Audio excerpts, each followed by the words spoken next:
이번 시간에는 이제 조선 후기에 가면서 경제가 어떻게 변화되는가에 대해서 한번 살펴볼 거예요. 경제가 변화되는 것. 우리가 이제 지난 시간에는 뭐 조선 후기로 가면서 정치체제, 통치체제 변화, 그러면서 조선 후기에 뭐 탕평책, 여러 가지 개혁 정치 이런 것들 살펴봤고, 이번 시간에는 조선 후기 경제적인 변화의 모습, 그 중에서도 먼저 농촌사회의 변화에 대해서 한번 살펴보도록 할게요. 조선 후기로 가면은 이제 농촌 사회, 즉 농업에서의 변화가 나타났는데, 이제 조선 후기에는 농업의 발달이 이루어지게 돼요. 어떠한 모습들을 거치면서 발달을 하게 되냐? 첫 번째로는 이제 농경지가 확대가 된다. 농경지가. 옆에 써 있듯이 이렇게 정부의 개간 장려를 통해서, 즉 정부가 황무지들을 개간, 새롭게 이 토지를 조금 더 좋게 만드는 이런 것들을 우리가 이제 개간이라고 하는데, 이렇게 토지를 새롭게 훨씬 더 이제 농사를 지을 수 있는 이러한 땅들로 만드는 개간의 장려를 하면서 농사 지을 수 있는 땅인 농경지가 확대가 되면서 농업이 발달했다는 거고, 또 하나는 이제 농기구와 시비법의 개량이다라고 해서 농기구, 즉 농사 짓는 도구가 훨씬 더 발달하게 된다라고 하는 거고, 시비법이라고 하는 것, 시비법이라고 하는 것은 시비 거는 게 아니라, 시비법이라고 하는 것은 비료예요, 비료. 우리가 보통 이제 시골 막 논 이런 거 지나가면은 약간 안 좋은 냄새도 많이 나잖아요. 안 좋은 냄새들, 조금 역한 냄새도 많이 나죠. 그런 것들이 이제 다 비료를 활용하기 때문에, 비료 때문에 나는 것들인 것처럼, 이 당시에도 이제 이 비료의 훨씬 더 발달된 모습들, 발달된 비료들이 나타나게 되고, 이런 것들이 농사 짓는 데 도움을 주게 되면서 농업의 발달이 이루어지게 된다는 거. 그 다음에는 수리시설의 확충. 우리가 수리시설은 우리가 앞선 강의에서도 여러 번 배웠듯이, 그렇죠. 물. 농사 지을 때는 이제 물이 필수적으로 필요하니까, 식물을 길러내는 거니까, 한마디로. 이 식물들 역시 이제 물을 먹고 자라니까, 물이 필수적으로 필요하니까, 이 물을 필요할 때 계속해서 공급을 해줄 수 있는 그러한 시설, 요 수리시설이 농사 짓는데 굉장히 중요한데, 요게 점차 확충이 되다 보니까, 확대가 되다 보니까, 농사가 훨씬 더 잘 이루어질 수 있다는 거. 그 다음에 조선 후기 농촌사회에서의 변화, 농업의 발달에서 굉장히 큰 영향을 끼쳤다고, 굉장히 우리가 또 중요하게 알아봐야 될 게 새로운 농사법의 등장이에요. 새로운 농사법. 이전과는 다른 새로운 농사법이 등장을 한다는 거. 요거를 우리가 이제 논농사와 밭농사로 조금 나눠서 살펴보면은, 논농사에서는 모내기법이라고 하는 게 등장을 하게 된다는 거. 모내기법. 모내기라고 하는 말은 아마 여러분들이 뭐 잘은 모르지만 한 번씩은 들어봤을 것도 같고, 지금 농사는 대부분 이제 모내기 이러한 방법으로 이루어지고 있죠. 지금 농사도 대부분 다 이러한 모내기법으로 이루어지고 있어요.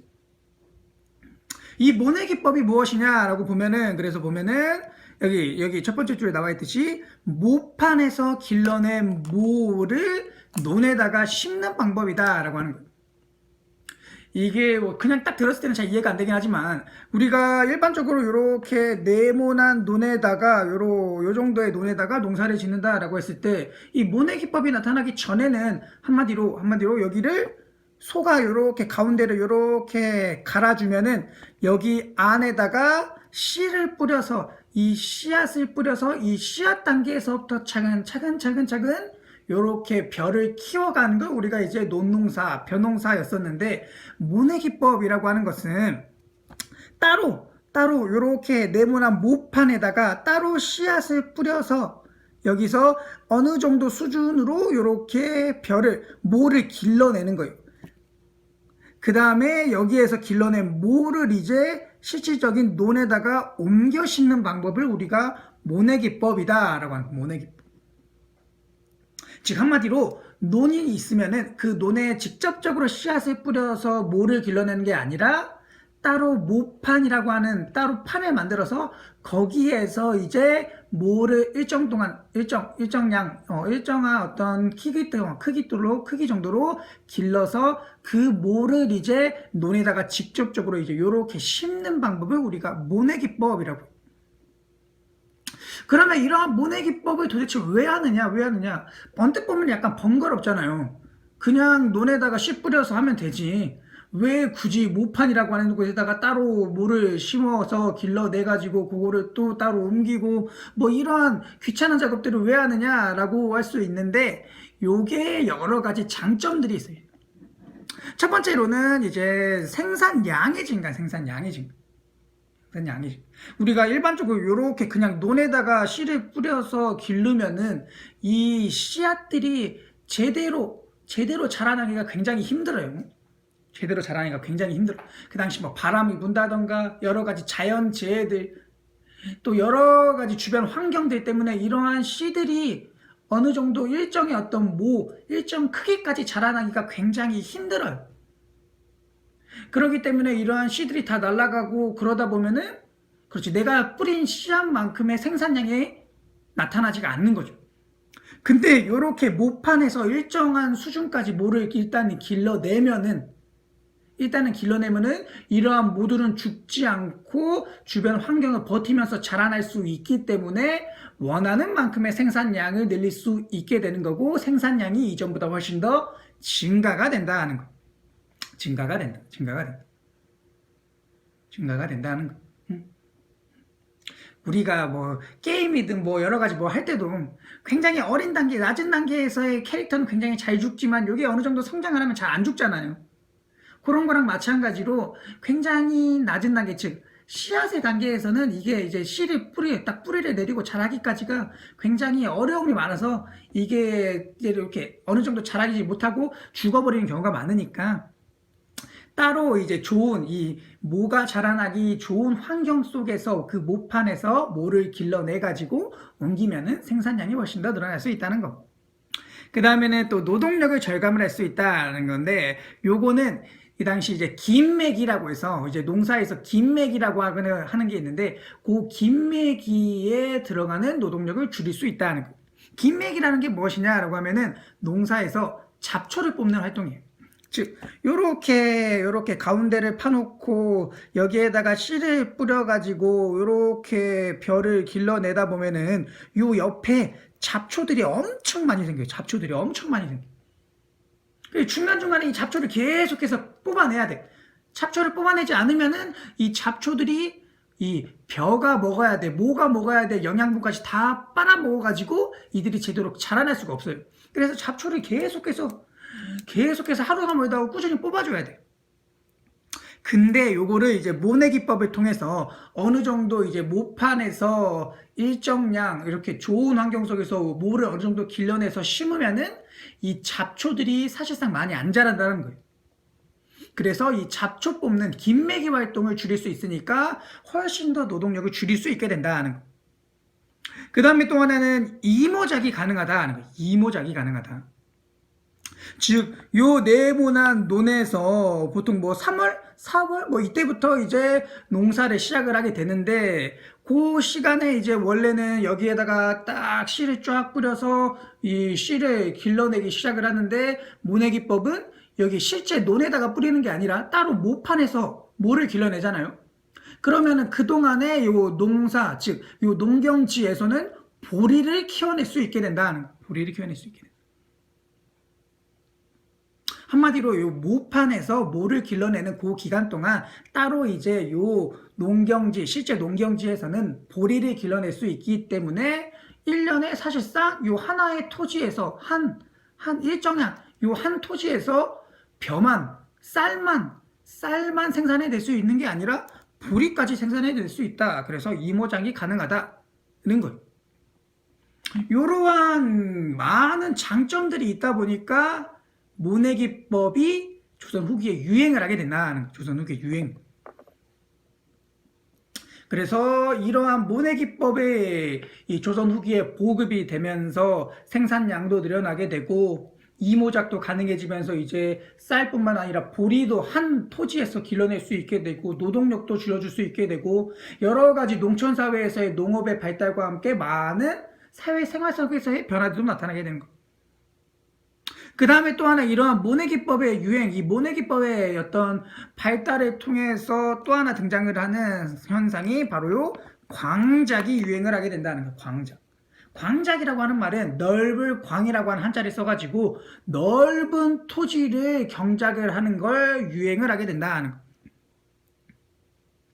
즉 모내기법이 이루어지면서 이렇게 노동력이 줄어들게 되니까 노동력이 줄어들게 되니까 이전보다 훨씬 더 넓은 토지를 경작을 할 수 있게 된다는 거. 예를 들어서 한 요만한 토지를 농사를 짓는데 10 정도의 힘이 든다. 그래서 원래는 모내기법을 사용하기 전에는 10 정도의 힘이 들었어요. 근데 모내기법을 사용을 하면서 이게 이제 한 5 정도의 노동력만 활용을 하면은 충분히 농사를 지어낼 수 있어요. 그러면은 일반 농민들은 5 정도의 5 정도의 힘이 남잖아요. 그 5 정도의 힘으로 또 요 정도 이거와 동등한 토지를 농사를 지을 수 있게 된다는 거. 한마디로 일반 농민이 가지고 있는 일정량의 한 노동력을 가지고 이제 요 모내기법은 노동력을 줄여줄 수 있으니까 훨씬 더 넓은 토지를 경작을 할 수 있게 된다는 거예요. 넓은 토지.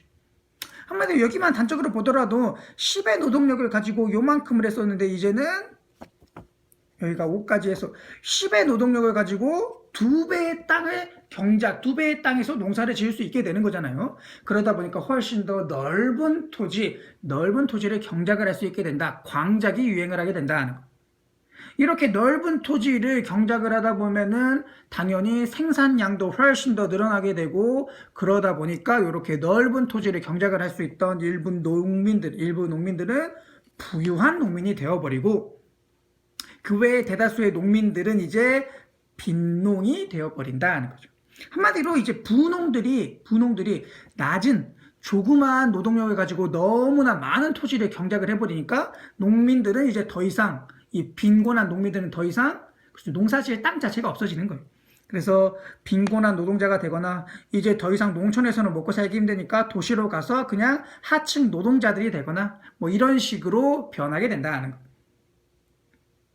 이 모내기법은 너무나 중요하니까 정말 잘 기억을 해둬야 되고 그 다음에 밭농사에서 보면 밭농사에서도 이제 견종법이라고 하는 새로운 농사법이 발견이 되게 되는데 요거는 쉽게 설명하면은 우리가 요렇게 밭농사도 요렇게 있으면은 요렇게 가운데를 요렇게 파가지고 여기다가 이제 보통 이제 씨앗을 뿌리는 요거를 우리가 이제 견종법이라고 해요. 요거를 즉 요렇게 고랑을 파가지고 이 고랑 안에다가 씨앗을 뿌리는 방법을 우리가 이제 견종법이라고 하는 거예요. 이게 이제 왜 도움이 되냐? 일단은 바람의 피해가 없어지게 되고 수분 그 다음에 그늘이 훨씬 더 늘어나면서 한마디로 농사 지으면서 이러한 밭작물들을 길러내는데 훨씬 더 편안하게 훨씬 더 효율적으로 많은 양을 길러낼 수 있게 된다는 거예요.